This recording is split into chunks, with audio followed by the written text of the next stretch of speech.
सर्व काय गाई झाली का रे आंघोळ? हो झाली आंघोळ.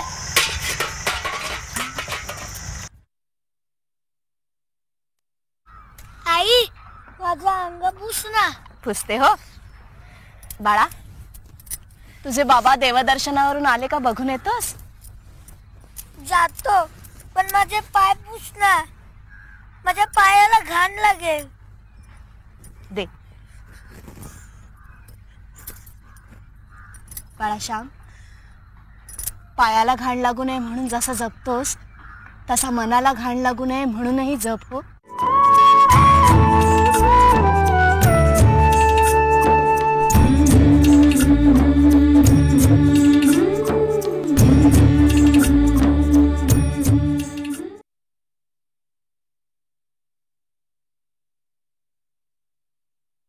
कधी येणार आहेत भाऊराव? हे बघा, मला उशीर होतोय, मला पुढच्या गावाला जायचंय. बळवंतराव, म्हणजे कर्ज अजून पूर्णपणे फिटलेलं नाही? कसं फिटेल?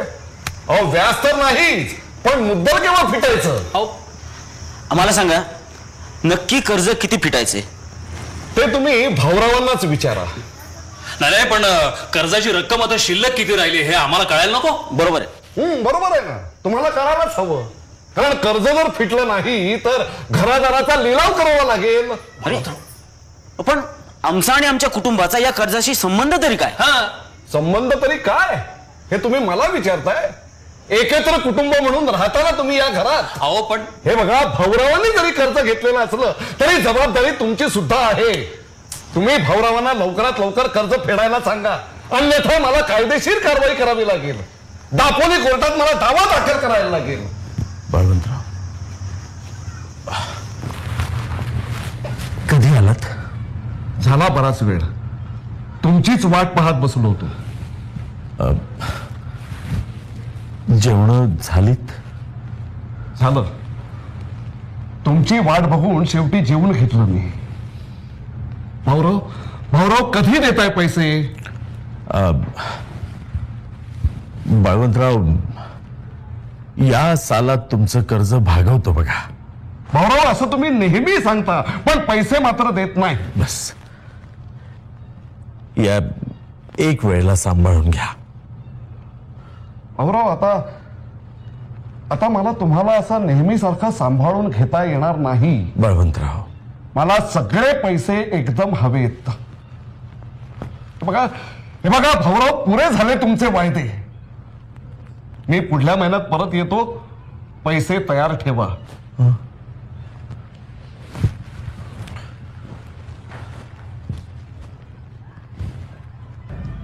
अहो, मी काय म्हणतेय लक्षात येत आहे का तुमच्या?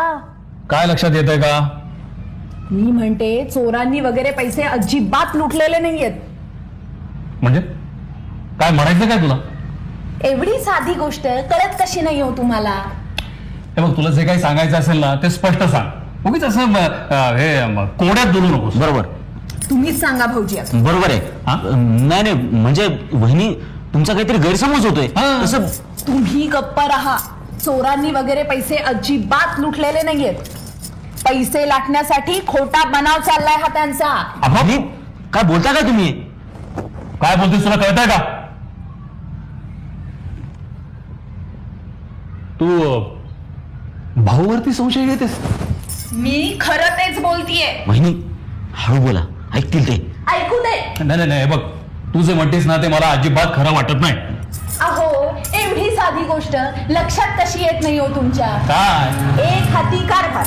घरात किती पैसे येतात, किती पैसे जातात, कधी विचारलं तुम्ही तुमच्या भावाला? नाही. घरात कशाला म्हणून हिशोब नाहीये. नाही, बघ, हे बघा, तुम्ही म्हणजे भावाच्या होला हो म्हणायचं आणि नुसती नंदी बैलासाठी मान हलवत बसायची. संसाराचं जेव्हा वाटोळ होईल तेव्हा तुमचे डोळे उघडतील. भिक्षा पात्र घेऊन फिरत राहिला तेव्हा तुम्हाला कळेल.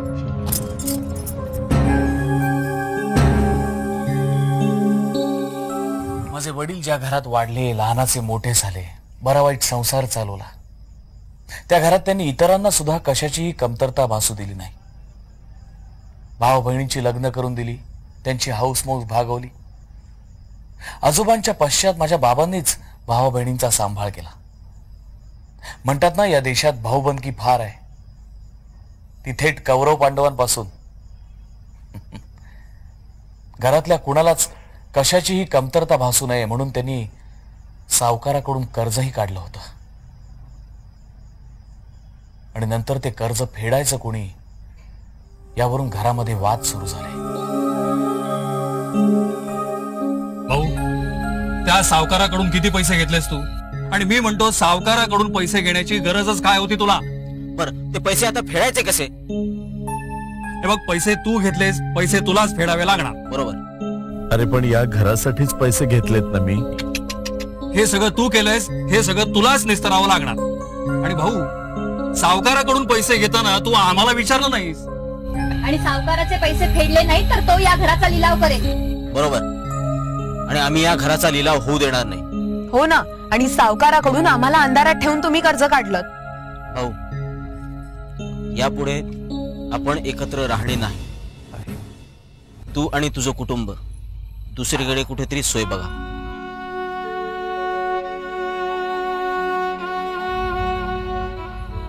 अरे पण तो जाईल तरी कुठे?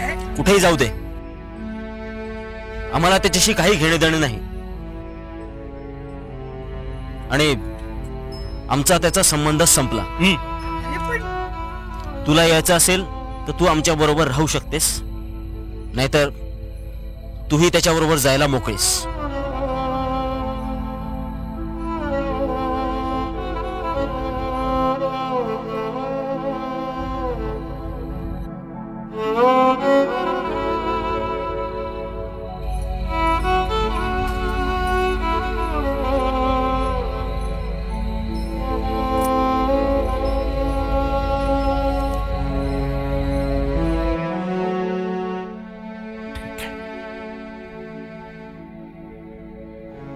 तुमची जर अशीच इच्छा असेल तर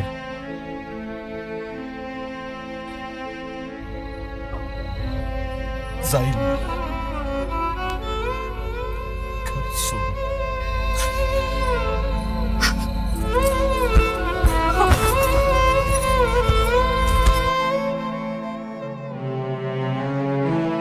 अहो, किती मनाला लावून घेताय. हे असं घडणारच होतं कधीतरी. आणि प्रत्येक घरात असं काहीतरी घडतंच की. या घरातच लहानाचा मोठा झालो मी. 30 वर्ष बनावट संसार केला.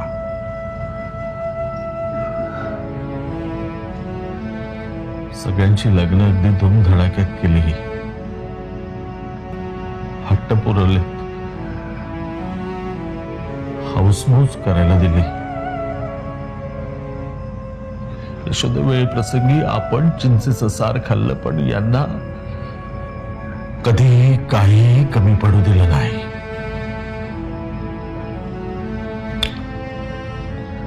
आई वडील नसताना त्यांची कधी उणीव दिली नाही. पण आता भावाभावातच प्रेम राहिलं नाही, विश्वास राहिला नाही. मग अशा या घरात राहणं मला तरी शक्य नाही.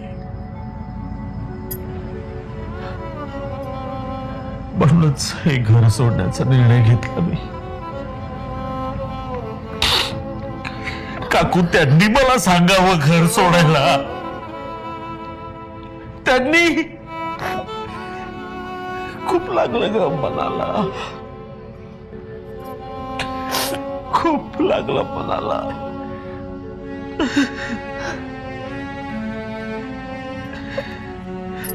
शेवटी आजवर हे सगळं मी कुणासाठी करत आलो हेच कळत नाही का.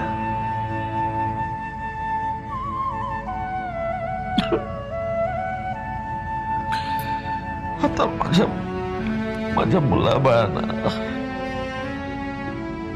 हिला घेऊन कुठं जाऊ मी? सांग द्वारका काकू, कुठे जाऊ? काळजी करू नका तुम्ही.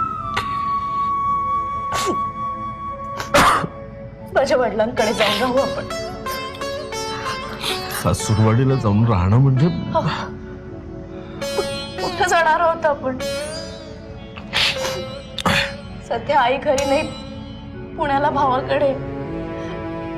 नाना एकटेच असतात घरी. पण भाऊ, ती म्हणते तर जा तू त्यांच्याकडे. जाऊ. जा.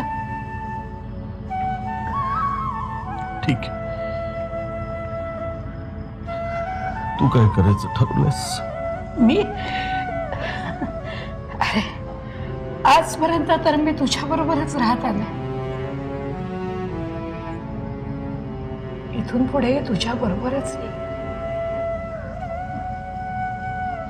आणि भाऊ, तुझ्याशिवाय मला माझ्यासारख्या विधवेला कोण सांभाळणार रे? काकू, असं बोलायचं? तू पण ये आमच्या बरोबर. तू पण ये